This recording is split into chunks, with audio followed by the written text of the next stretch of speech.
सईद मुबशिर आपका। M6 Hyderabad Sukkur motorway mega corruption scandal, NAB अदालत ने मुलजिम आशिक कलरी को जुडिशल रिमांड पर जेल भेज दिया है। शबीर आराई बोल न्यूज के नुमाइंदा हमारे साथ है, उनसे मजीद हम जानेंगे। जी शबीर, आगाह कीजिएगा। बिल्कुल, ये M6 Hyderabad Sukkur motorway mega corruption scandal है, जिसमें मुबैना करप्शन में सहूलत आशिक कलेरी का रिमांड मुकम्मल होने पर नेद अदालत में पेश किया गया। मुलजिम आशिक हुसैन कलेरी से मजीद 12 करोड़ जो है वो बरामद कर लिए गए हैं, रिकवर कर लिए गए हैं, ये नेब तफ्तीशी अफसर का कहना है।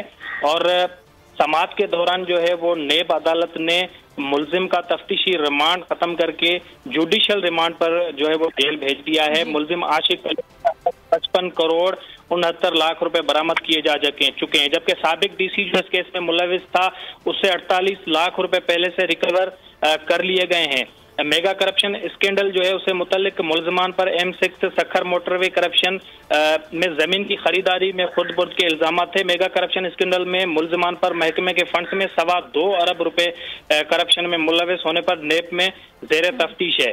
मेगा करप्शन स्कैंडल में अब तक 56 करोड़ 19 लाख तक की जो रिकवरी है वो की जा चुकी है, और ये जो केस है वो नेब अदालत में चल रहा है, जिसमें बहुत शुक्रिया गुलाम शबीर आराई, आप हमें तफसीलन आगाह करे थे नैब केस के हवाले से।